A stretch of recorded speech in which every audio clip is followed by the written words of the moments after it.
আসসালামু আলাইকুম। বাংলাদেশ কৃষি চ্যানেলে আবারও আপনাদেরকে স্বাগত।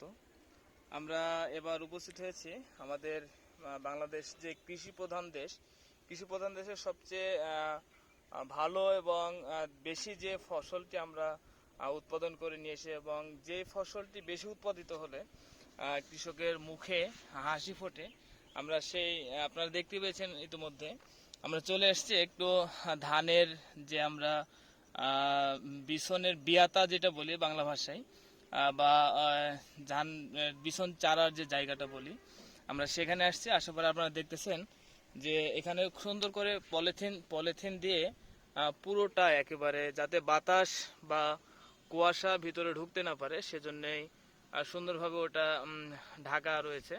এবং আপনারা দেখতেছেন যে এখানে আমরা দেখানোর চেষ্টা করছি ধানের বিছনটা যখন ধাপা দেওয়া হয়, ধাপা দেওয়ার পরে যেই দুই একটা করে গাছ বের হওয়া শুরু হওয়ার পরে এই বিছনটা চারা হয় যাবার করে বা কাদার পরে এটি চারার পরে সুন্দরভাবে ঢেকে দেওয়া হয়। তো আমরা একটু দেখানোর চেষ্টা করছি আপনাদেরকে এই ধানের বিছনটা 3 দিনের বিছন। আমরা দুই একটু দেখানোর চেষ্টা করছি আপনাদেরকে। এই যে 3 দিন বয়সে, মাত্র 3 দিন হয়েছে এই বিছনটি ফেলা। মাত্র ধানের যে বীজ, ভালো একটি বীজ, এই বীজের টি এখানে রোপণ করা মাত্র 3 দিনেই এত বড় হয়ে গেছে। এত বড় হতো না, যদিও এটা পলিথিন দিয়ে ঢাকা না হতো তাহলে আর একটু ছোট হতো। দ্রুত এই বিছনটাকে এবং সবগুলো বিছন রেডি করার জন্য এবং দ্রুত বড় করার জন্য পলিথিনটা দাও যাতে সবগুলো গাছ একসঙ্গে বের হয়। এবং আপনারা দেখতেছেন সবগুলো গাছ মোটামুটি একই সাইজের আছে। আমরা একটু আপনাদেরকে দেখানোর চেষ্টা করছি এই ধানের বিছনটা, সবগুলো একই সাইজের বিছন আছে। আর আপনারা দেখতেছেন ধানের বিছনটা, আপনারা এর আগে দেখলেন 2 থেকে 3 দিনের বয়সের যে ধানের বিছন বা ধানের বীজ। এবারে আপনাদেরকে দেখাচ্ছি আমরা 8 থেকে 10 দিনের একটি ধানের বিছন। এটা 8 থেকে 10 দিন বয়স হয়েছে। এই বয়সে এই যে আপনারা দেখতেছেন পলিথিন কিন্তু আমরা এখনো তুলিনি। এই পলিথিনটা আমরা এখনো দিয়ে রাখছি, হয়তো 20 থেকে 22 দিন হলে আমরা পলিথিনটা তুলে ফেলবো।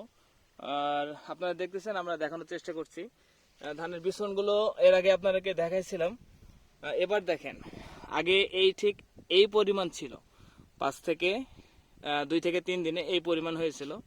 এই যে 8 থেকে 10 দিনের মাথায় কত বড় হয়ে গেছে। আর হয়তো 10-15 দিনের মধ্যে লাগানোর মতো উপযুক্ত হয়ে যাবে।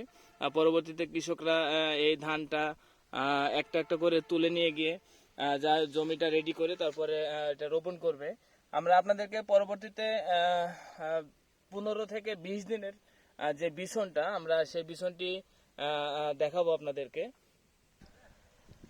আপনারা এর আগে 8 থেকে 10 দিনের বিছন দেখেছেন। আমরা এবার আপনাদেরকে নিয়ে আসছি 15 থেকে 18 দিনের মধ্যে। দেখেন কত সুন্দর একটি বিছন, একেবারে পরিপূর্ণ। আমরা কিন্তু যে পলিথিনটা দিয়ে রাখছিলাম, আমরা কিন্তু পলিথিনটা অলরেডি তুলে নিয়েছি, কারণ এখন আমাদের আর পলিথিনের প্রয়োজন নাই। বিছনটা অনেক বড় হয়ে গেছে। আমরা একটু আপনাদের একেবারে কাছ থেকে একটু দেখানোর চেষ্টা করছি বিছনগুলো কত সুন্দর।